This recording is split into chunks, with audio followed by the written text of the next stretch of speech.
Horror fans know this as an excellent example of a fake documentary horror, and the main inspiration for Late Night with the Devil. Other people probably know it as a cheesy piece of early 90s TV ephemera, and older British people tend to know it as that thing that convinced a lot of people it was real. Welcome to Headcanon Fodder, a collection of musings, theories, and random stuff about media. This time I'm taking a look at the 1992 TV movie Ghostwatch, to explain why it works so much better than other similar films.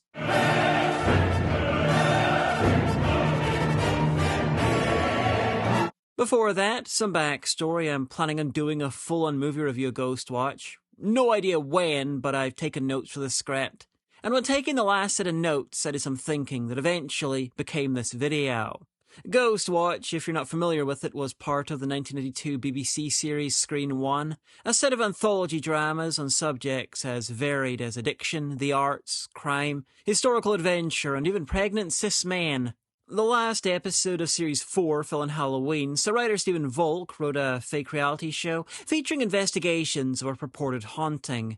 Broadcast as a one-off live show, and it terrified the crap out of a lot of people. It's kinda like Orson Welles' War of the Worlds broadcast, or Without Warning on CBS in 1994, but its impact was a bit more dramatic. And in this video, I'll be going over the very special conditions that led to Ghostwatch terrifying a lot of people, and at least one death. But before I get into that, YouTube will yell at me if I don't tell you that if you like this video, you can give it a like, or a sub, and to make sure to hit the bell. Even though it's a fucking bell, and it really should be ring the bell. If you really like the video, are able, and you want to help me make more like it, or even less important, then feel free to check out the Patreon. It's full of all sorts of rewards. It's like a piñata, made of me.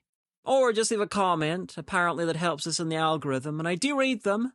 Sometimes I even reply. So Ghostwatch was a purported live investigation into a haunting. There were interviews with believers and skeptics, footage was relayed and commented on. They had roving reporters on location, they took phone calls. And shit got real, in quotation marks, when they realised the investigation and the broadcast itself was acting like a giant seance. This allowed the ghost to manifest, attack the reporters, and possess the host.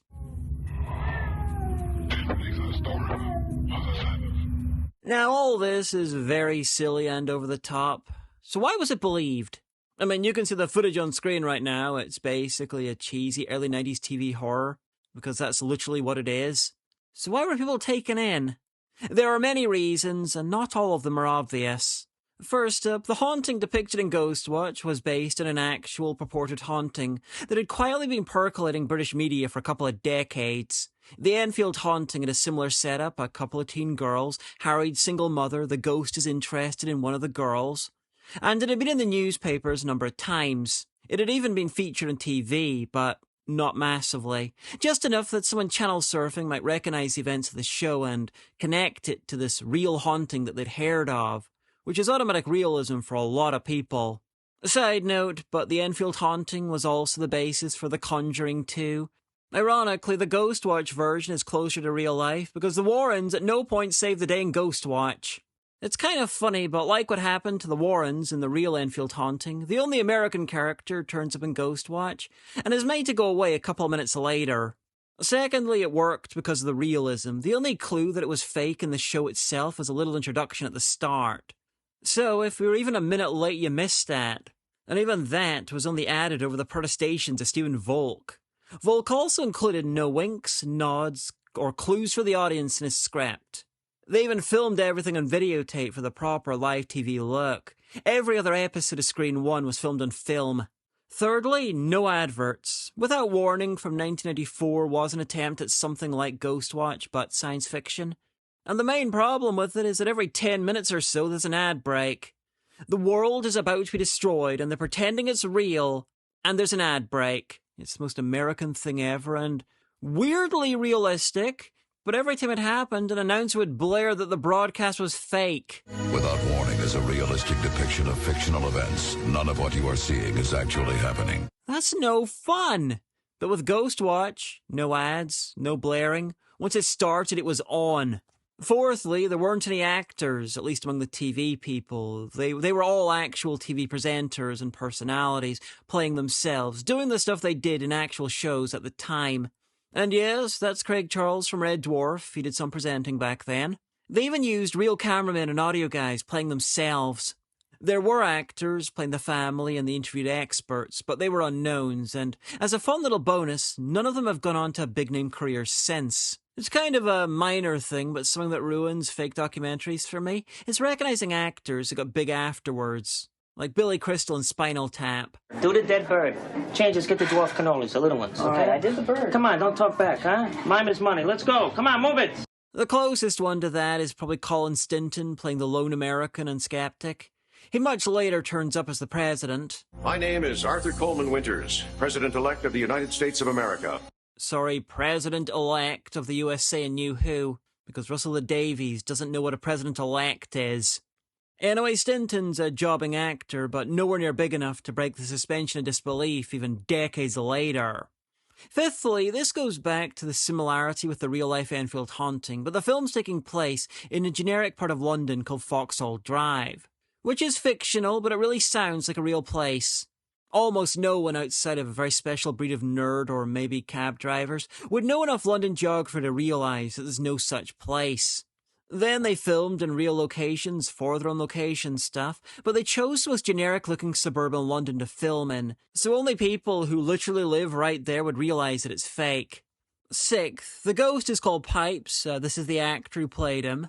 And they describe him a few times in the narrative in short bursts, just enough for the audience to get a basic idea of what he looks like. And then they got very clever. They'd have him show up subtly, like a hidden ghost in Mike Flanagan's Haunting of Hill House. You see, Flanagan, for bonus scares I assume, decided to populate Hill House with a lot of distinct ghosts who never impact the plot and aren't noticed by the characters. You're watching this horror drama made of long takes and slow pans, and BAM! You notice there's been a ghost in the shadows staring at you the whole time. As a horror fan, it is great fun. And if you want a video on it, just let me know. Anyway, Ghostwatch pioneered this idea by having Pipes hang out in a crowd gathered to watch the filming. He appears in a window, in a doorway, behind an interviewee, and most brilliantly in the little girl's bedroom, partly hidden in darkness, just standing there, almost like a Hill House ghost. But he's more obvious in that shot, and that is the genius. You see, there's two versions of this shot showing the same event, one with him and one without. They play that footage without him, and then minutes later they receive a phone call from someone who claims that they saw him. Then they replay it with him there, and the presenters can't see him. Don't see anything myself, do you? Can we rewind it? Sure. Then they replay it again to double check, and again it's the version without him. This was live TV long before you could pause or rewind to double check yourself. It's a spectacular manipulation of the audience that borderlines on gaslighting. Seventh, they encouraged people to phone in with their own paranormal experiences. Now, the phone line explained that this was a drama and they hoped the person phoning in was enjoying the show, but 30,000 people called in, far more than expected, and the lines were jammed. Presenter Michael Parkinson's own mother tried to call in, fearing for her son's safety. Eighth, a number of these call-ins were about paranormal things experienced during the show and connected to it. And why? Because that happens in the narrative. An actor calls in and talks about freaky stuff that the show's inspiring. I was minding my own business, and this dirty grey plate sitting on the arm of my chair just dived off. Sure, Kevin.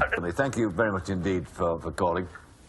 I suppose, in fact, we should have been prepared for that. But it's not just that. Pipes the Ghost would also manifest as the sound of a rattling pipe.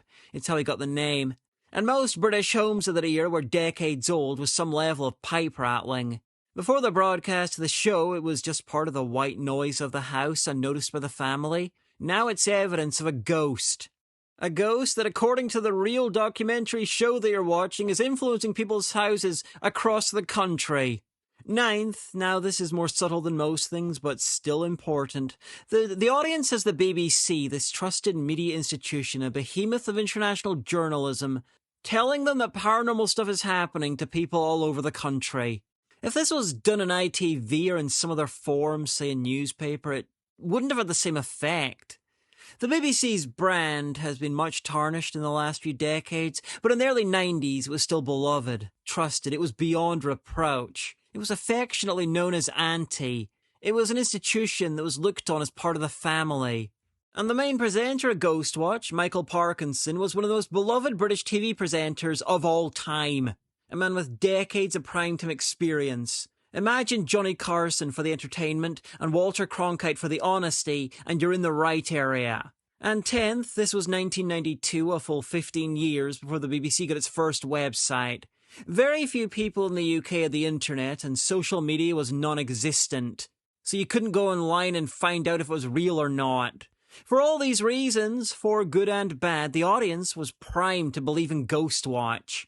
And yes, bad, because at least one person's death was connected to Ghostwatch. Martin Denham, who had learning difficulties and a mental age of 13, watched the show. He might have been watching because one of the main presenters usually did kids' shows. He was enthralled and glued to the screen from the start to the end, and he became convinced that the family home's knocking pipes were a sign of a haunting. And just 5 days later he killed himself, leaving a suicide note, saying that if ghosts are real, he'll always be with his family. As a ghost. Put simply, Ghostwatch was so believable to people because it was almost perfect storm of factors to make it believable. Many were intended, some were accidental, but there were a lot of them. The controversy over the show and the aftermath was such that Ghostwatch has never been repeated in the BBC, though it's now freely available in DVD and Blu-ray. It's the sort of film that cannot have the impact that it once had, but to be honest, almost nothing else has had that sort of impact. Fun fact to cap this off, Ghostwatch wasn't Stephen Volk's original idea. I mean, he came up with it, but what he wanted to do was a 6-part miniseries based on the Enfield haunting, which would end with the big finale. The BBC weren't convinced that the story could handle 6 hours though, so he cut it down to just the big finale, repurposed as this live event. The moral of the story is, next time, just let Stephen Volk make a miniseries. Anyway, Ghostwatch is a fantastic time capsule in 1992 and really skillfully does what it intended to do, even more skillfully than it intended. But it blazed a trail that many other good, bad, and much less memorable films have followed. But if you do watch it, try not to forget poor Martin Denham. I'm Amanda Hagan, and I'll see you next time for some more Headcanon Fodder, where we'll be talking about The Thing.